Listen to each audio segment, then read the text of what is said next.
मधल्या काळामध्ये मी बारामतीला लक्ष घालून माझ्या इथं बाबूजी नायकांचा वाडा होता, इतका सुंदर केला, बारबाईलाही माहिती आहे। तुम्ही पण कधी बारामतीला आल्यानंतर बघाल तर तुम्ही आश्चर्यचकित व्हाल।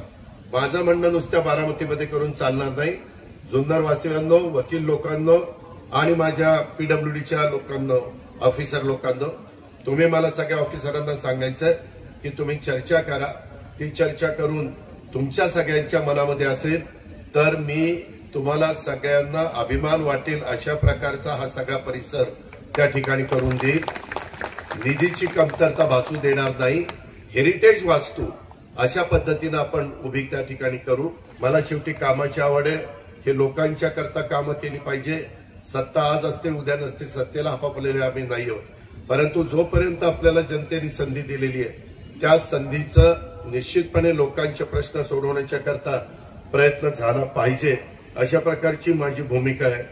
आज इथं आपण जे काही करतोय त्याच्यामध्ये 13,70,00,000ची निविदा 18 साली मंजूर झाली आणि त्याच्यानंतर आपण 22ला त्याच्या संदर्भातली काही पदं वगैरे निर्माण केलेली आहे। आणि जुन्या वास्तूचं काय करायचं, कसं करायचं, ते हेरिटेज करायचं असेल तर मी थोडीशी माहिती घेतली।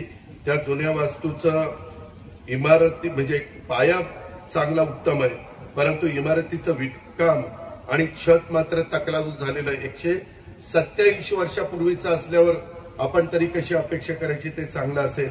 एका चांगल्या आर्किओलॉजी आर्किटेक्टच्या मार्फत त्याचं संकलन आपल्याला करता येईल, त्याही गोष्टीचा विचार मान्यवरांनी करावा, अशा प्रकारची माझी त्यांना विनंती राहील।